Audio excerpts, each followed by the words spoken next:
네, 때법에는 법과 원칙이 답이다. 때법에는 법과 원칙이 답이다.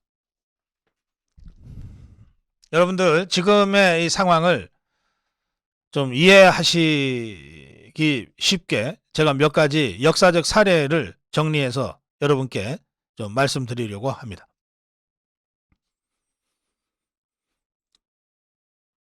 철도노조가 파업을 했습니다. 2003년인데요. 노무현 정부 때입니다. 2003년 6월입니다. 노무현 정부 때 철도노조가 파업을 했어요. 노무현이 공권력 투입을 해버렸습니다. 좌파 정권이고 좌파 대통령으로 알려져 있습니다. 또 실제로 좌파였죠. 그러나 대통령이 된 노무현은 적어도 불법을 좌시할 수는 없다고 하는 생각은 갖고 있었던 사람입니다. 철도노조가 불법을 저지르자 공권력을 투입해서 진압해버렸습니다. 파업적인 철도노조원에 대해서 업무 복귀하지 않을 경우에 전원 해고하겠다. 경고했어요. 그때 경제부총리가 김진표였습니다. 지금 국회의장하는 좌파죠. 이 김진표란 자 이렇게 얘기했습니다. 철도 파업은 대화와 타협의 여지가 없는 명백한 불법 파업이다. 정부는 법과 원칙에 따라 엄정하게 대응해 나가겠다.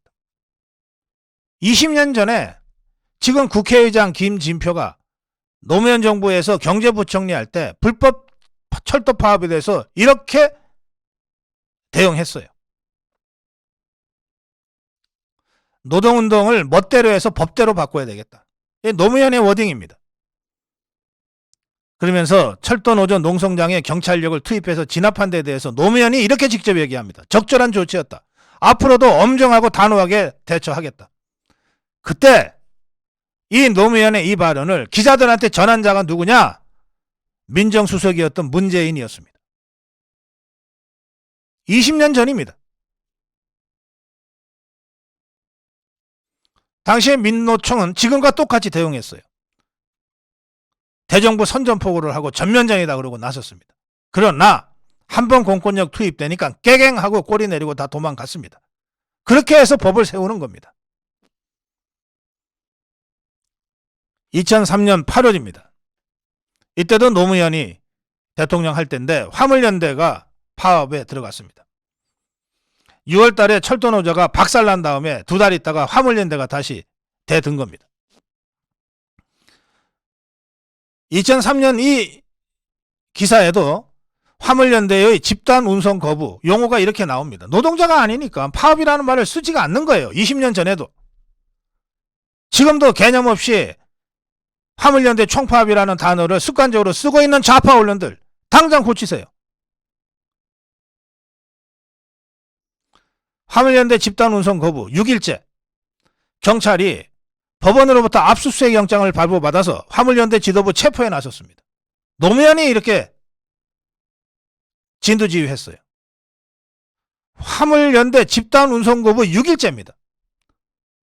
법원에 압수수색 받아서 지시부 검거에 나섰어요.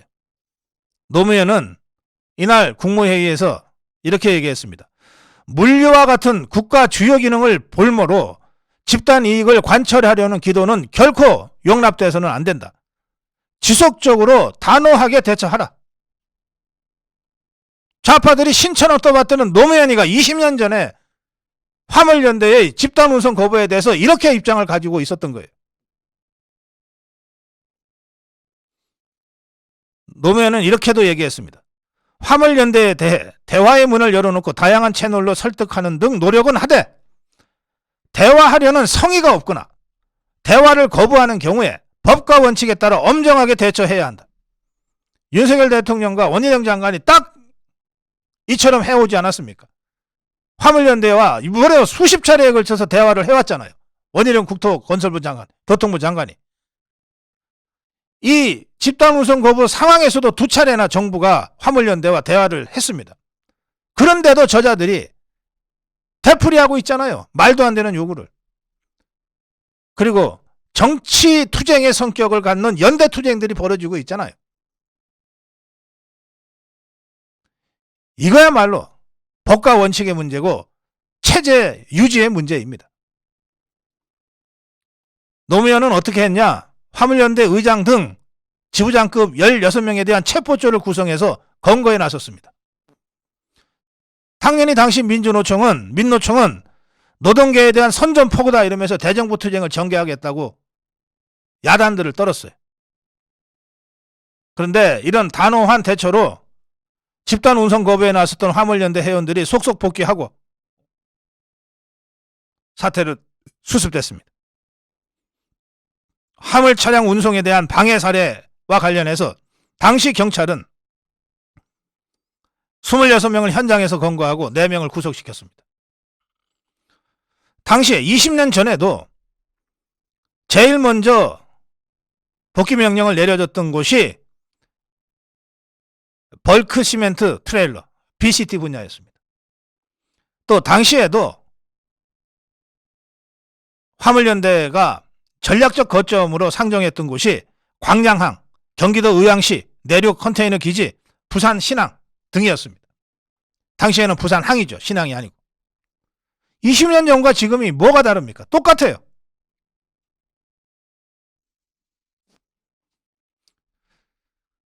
자, 이명박 정부 때로 가겠습니다. 2009년에 그야말로 악성 분규가 터졌습니다. 쌍용차 노조 싸움입니다.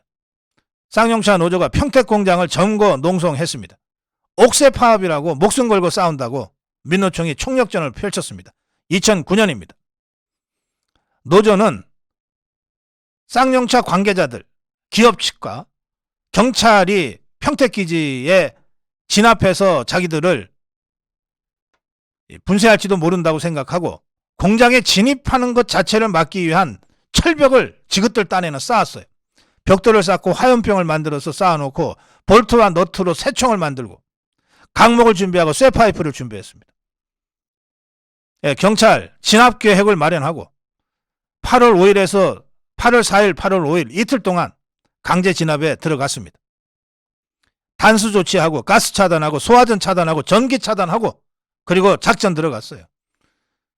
당시에 육해공 3면의 작전이었다고까지 언론이 보도했습니다. 그렇게 하는 겁니다. 왜 이렇게 하는가? 희생자, 피해자를 최소화하기 위해서. 극렬 저항하고 있는 강성 노조원들도 어쨌든 대한민국 국민이니까 체포하고 분쇄하는 과정에서도 사람이 상하면 안 되니까 성공적으로 평택공장 진입해서 쌍용차 노조 분쇄했습니다. 그리고 난 다음에 국가는 노조를 상대로 손해배상 소송을 냈어요. 노조와 노조원들에게 손해배상 소송을 했습니다.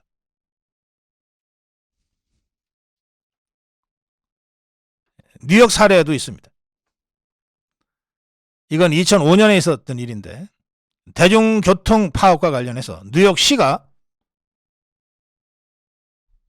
추가 벌금 소송을 준비하고 노조 집행부에 출두 명령을 내리는 등의 강공책을 썼습니다.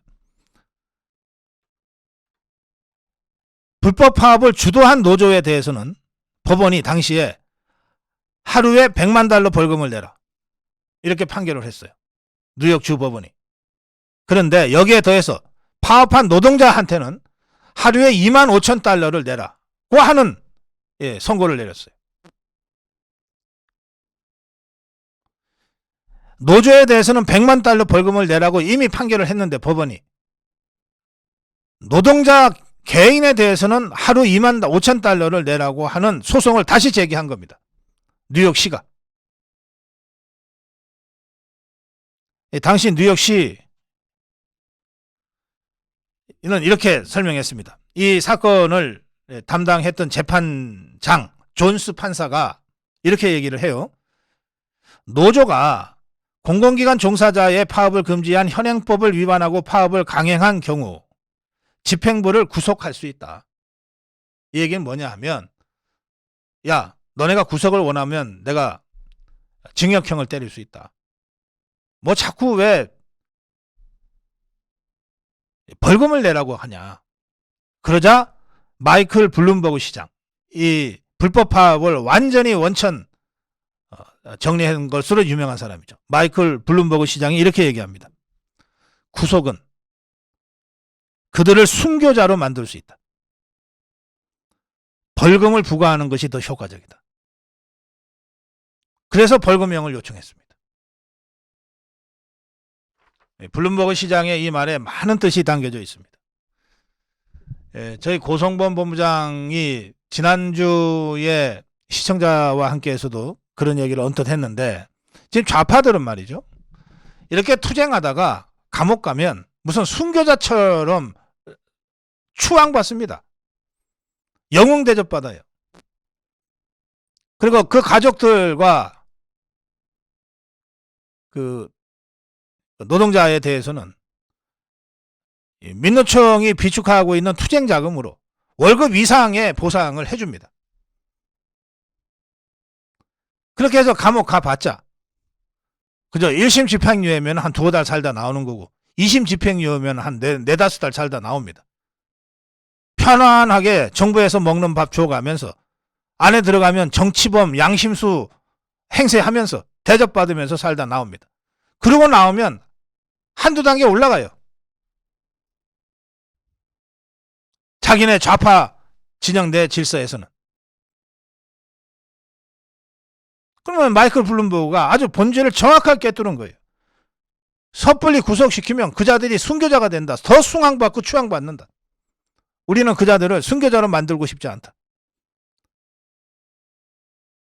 파렴치한 파괴범으로 만들어서 벌금을 때리고 싶다. 지금 좌파들이 밀어붙이고 있는 노란봉투법이라고 하는 거는 바로 이겁니다. 이 민사소송을 원천적으로 봉쇄하고 벌금 때리는 것을 못하게 만들겠다는 거예요. 차라리 감옥에 가둬라. 영웅이 탄생된다 그러면. 이겁니다. 그래서 저는 이번에 우리도 과거에서 뭐 좀 배우는 게 있어야 되지 않겠어요? 이번에 이 화물연대의 집단 운송 거부와 그와 연동된 정치 파업인 민노총 총파업에 대해서 법과 원칙을 엄격하게 적용해서 배후를 끝까지 추적해서 사법 처리하되, 불법 행동에 대해서는 그것이 아무리 가벼운 것이라 하더라도 법의 선 단 1cm를 벗어나더라도 응징하고 손해배상 청구를 끝까지 밀어붙여서 더 이상 자기 전 재산을 걸고 가족을 걸고 투쟁하지 않으면 감히 투쟁할 엄두를 못 내는, 감히 불법을 저지를 엄두를 못 내는, 그래서 법치를 세우는 이런 계기로 만들어가야 된다. 그렇게 말씀드립니다. 지금까지 촌철 살인이었습니다.